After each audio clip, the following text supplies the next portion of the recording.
നമ്മൾ മലയാളികൾ ഈ വിശേഷം തിരക്കുന്നതിൽ ഒരു പ്രത്യേകത ഉണ്ടല്ലേ.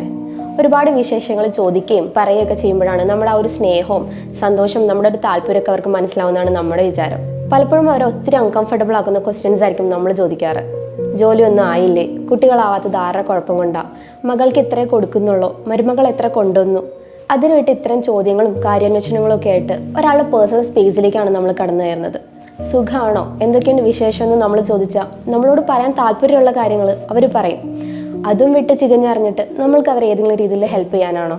തമാശയായും വിശേഷം തിരക്കലായും നമ്മൾ പറഞ്ഞ പല കാര്യങ്ങളും ഒരാളുടെ ലൈഫ് ലോങ് കോൺഫിഡൻസിനെ തകർത്തെറിഞ്ഞിട്ടുണ്ടാവാം. ഒരു കാര്യം അങ്ങ് ചോദിച്ചു നമ്മൾ വിട്ടു എന്നത് കേൾക്കുന്നവരുടെ മനസ്സിൽ നിന്ന് അത്ര പെട്ടെന്ന് പോവില്ല. നമ്മൾ കേട്ടിട്ടില്ലേ, അയാളോട് സംസാരിച്ചിട്ട് എൻ്റെ ഇന്നത്തെ ആ ദിവസം തന്നെ പോയെന്ന്. വിഷമിക്കും എന്നറിഞ്ഞിട്ടും നമ്മൾ ചോദിക്കുമ്പോൾ അതിൽ നിന്നും നമുക്ക് പ്രത്യേകിച്ച് ഒന്നും നേടാനില്ല. ഒരു മനസ്സുഖെങ്കിലും കിട്ടും എന്നുള്ളവർക്ക് അത് മനസ്സുഖം മാത്രമല്ല, മാനസിക അനാരോഗ്യം കൂടിയാണ്.